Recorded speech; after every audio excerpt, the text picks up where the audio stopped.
미국의 지속적이고도 급격한 금리 인상은 우리나라도 금리를 따라 올리게 만들었고 우리 부동산 시장의 거품도 꺼뜨리고 있습니다. 서울 아파트값은 17주 연속 하락했습니다.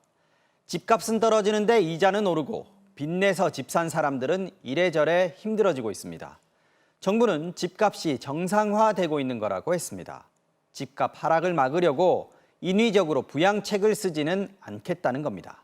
홍신영 기자가 취재했습니다. 이번 주 서울 아파트 매매 수급 지수가 79.5를 기록했습니다. 매매 수급 지수가 100보다 낮으면 집을 사려는 사람보다 팔려는 사람이 많다는 뜻입니다. 작년 11월에 기준선인 100이 무너진 뒤 9개월 만에 80도 깨졌습니다.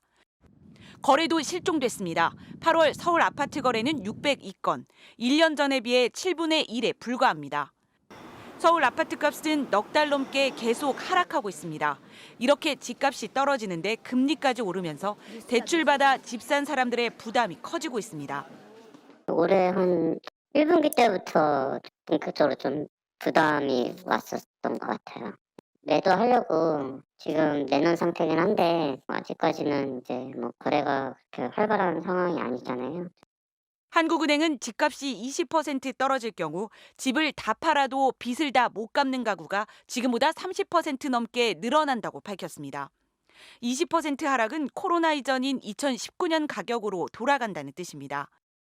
정부는 집값이 정상화되고 있는 거라며 더 떨어져도 인위적인 부양책은 쓰지 않겠다고 밝혔습니다. 전부 대출을 남의 돈 가지고 투자로 들어가다가 지금 그게 물이 빠져버리기 때문에 안타깝긴 하지만 저희들이 좀 더 지켜보겠습니다. 3주 뒤에는 한국은행이 기준금리를 또 올릴 예정입니다.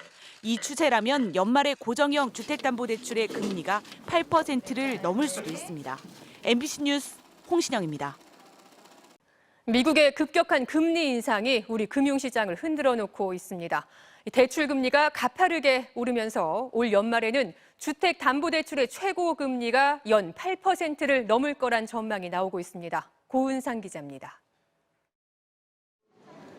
국내 시중은행의 주택담보대출 최고금리가 7%에 육박하고 있습니다. 두 달 전에 비해 금리 상단이 0.7%포인트 넘게 올랐습니다. 미국 중앙은행인 연방준비제도가 기준금리를 3번 연속 0.75%포인트 올린 여파입니다. 이후 우리나라 국채금리가 4%대로 솟구쳤습니다. 국채금리가 뛰면 은행 채권의 금리도 따라서 뛰고 이 은행채 금리를 지표로 삼는 주택담보대출 고정금리 상품 이자율까지 차례대로 치솟습니다. 부동산 거래는 얼어붙었고 집값은 14년 만에 최대폭으로 하락했습니다.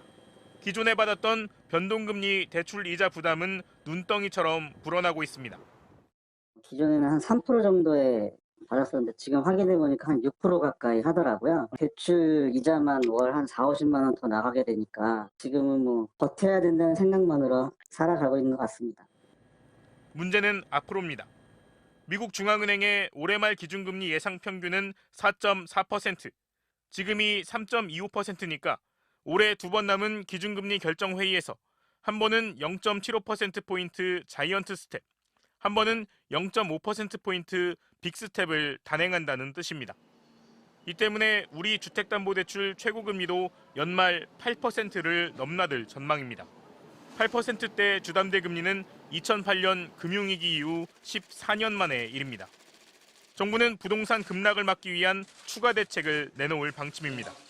부동산 시장이라는 것은 급등도 바람직하지 않고 급락, 급냉도 바람직하지 않다 이렇게 생각을 합니다. 부동산 이 과열기에 있었던 규제를 점점 풀어서 이것을 조금 연착륙시키려고 노력을 하고 있고.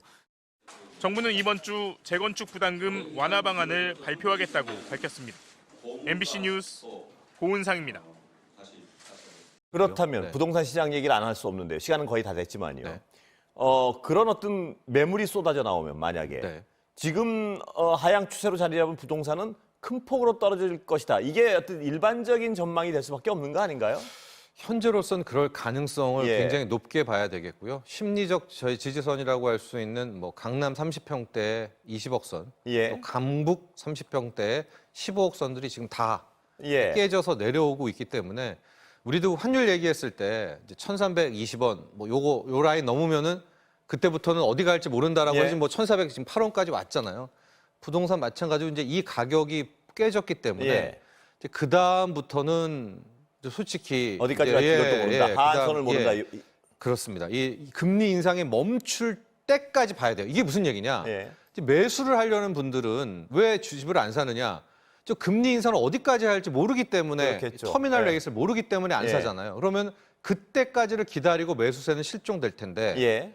반면에 이제 금리는 오르면서 이제 속속 이탈자들이 나오게 되면 매물은 쌓일 것이고요. 예, 쌓이고 매수는 없고요. 예. 그러면 결국에는 금리 인상의 마무리 단계까지를 확인해야 될 텐데 그 마지막 부분에 보통 가격이 팍 떨어지거든요. 예. 그럴까 하면 뭐 올 하반기, 연말, 내년 상반기가 훨씬 더 지금보다는 부동산 시장이 악화될 것이다 이렇게 봐야 됩니다. 문제는 연준이 내년에도 고통스러운 한 해를 예고했단 말입니다. 네.